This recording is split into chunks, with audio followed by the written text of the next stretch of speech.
ಯುವ ಮುಸ್ಲಿಂ ವಿದ್ವಾಂಸರೋರ್ವರು ತಮ್ಮ ನೂತನ ಮನೆಯ ಗೃಹ ಪ್ರವೇಶದ ಔತಣಕೂಟದ ದಿನದಂದೇ ಇಹಲೋಕ ತ್ಯಜಿಸಿದ ಘಟನೆಯೊಂದು ಬಂಟ್ವಾಳ ತಾಲೂಕಿನ ಸಜಿಪ ಮುನ್ನೂರು ಗ್ರಾಮದ ಆಲಡಿ ಕೊಪ್ಪಳ ಎಂಬಲ್ಲಿ ಸೋಮವಾರ ಬೆಳಗ್ಗಿನ ಜಾವ ಸಂಭವಿಸಿದೆ. ಮೂಲತಃ ಸಜಿಪನಾಡು ನಿವಾಸಿ ಪುತ್ತನಾಕ ಎಂಬುವರ ಪುತ್ರ 36 ವರ್ಷ ಪ್ರಾಯದ ಅಮೀರ್ ಅರ್ಷಾದಿ ಹಠಾತ್ ಹೃದಯಾಘಾತದಿಂದ ನಿಧನರಾದ ಯುವ ವಿದ್ವಾಂಸರು. ದಿವಂಗತ ಶೈಖುನ ಮಿತ್ತಬೈಲು ಉಸ್ತಾದ್ ಅವರ ಶಿಷ್ಯರಾಗಿದ್ದ ಅಮೀರ್ ಅರ್ಷಾದಿ ಅವರು ತಾಳಿಪಾಡು ಮಸ್ಜಿದುಲ್ ಹುದ್ ಮಸೀದಿಯಲ್ಲಿ ಕಳೆದ 5 ವರ್ಷಗಳಿಂದ ಖತೀಬರಾಗಿ ಸೇವೆ ಸಲ್ಲಿಸುತ್ತಿದ್ದರು.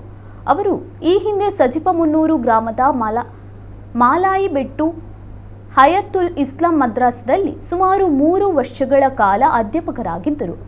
ಇತ್ತೀಚೆಗೆ ಕಿಡ್ನಿ ಸಂಬಂಧಿತ ಕಾಯಿಲೆ ಕಾಣಿಸಿಕೊಂಡ ಹಿನ್ನೆಲೆಯಲ್ಲಿ ಚಿಕಿತ್ಸೆ ಪಡೆಯುತ್ತಿದ್ದ ಅವರಿಗೆ ಭಾನುವಾರ ಮಧ್ಯರಾತ್ರಿ ಹಠಾತ್ ಎದೆನೋವು ಕಾಣಿಸಿಕೊಂಡಿತ್ತು. ಕೂಡಲೇ ಅವರನ್ನು ಬಿಸಿ ರೋಡು ಪರ್ಲಿಯಾದ ಖಾಸಗಿ ಆಸ್ಪತ್ರೆಗೆ ಕರೆದೊಯ್ದು ಬಳಿಕ ಅಲ್ಲಿನ ವೈದ್ಯರ ಸಲಹೆಯಂತೆ ಮಂಗಳೂರಿನ ಆಸ್ಪತ್ರೆಗೆ ಸಾಗಿಸಲಾಗಿತ್ತು. ಆದರೆ ಅಷ್ಟರಲ್ಲಿ ಅವರು ಮೃತಪಟ್ಟಿದ್ದರು. ಅವರು ಇತ್ತೀಚೆಗಷ್ಟೇ ಸಜಿಪ ಮುನ್ನೂರು ಗ್ರಾಮದ ಆಲಂಪಾಡಿ ಕೊಪ್ಪಳ ಎಂಬಲ್ಲಿ ನೂತನ ಮನೆ ನಿರ್ಮಿಸಿದ್ದು ಏಪ್ರಿಲ್ 17ರಂದು ಔಪಚಾರಿಕ ಗೃಹ ಪ್ರವೇಶ ಪ್ರಕ್ರಿಯೆ ನಡೆಸಿದ್ದರು.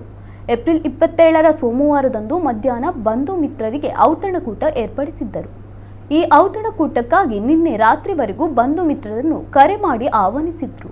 ಅವರ ಹಠಾತ್ ಹಾಗೂ ಅಕಾಲಿಕ ನಿಧನಕ್ಕೆ ಬಂಧು ಮಿತ್ರರು ತೀವ್ರ ಆಘಾತ ಹಾಗೂ ದುಃಖ ವ್ಯಕ್ತಪಡಿಸಿದ್ದಾರೆ. ಗೃಹ ಪ್ರವೇಶ ಔತಣಕೂಟದ ಸಂಭ್ರಮ ಅನುಭವಿಸಬೇಕಾದ ಮನೆಯಲ್ಲಿ ಹಾಗೂ ಊರಿನಲ್ಲಿ ಇದೀಗ ದುಃಖದ ವಾತಾವರಣ ಮಡುಗುತ್ತಿದೆ.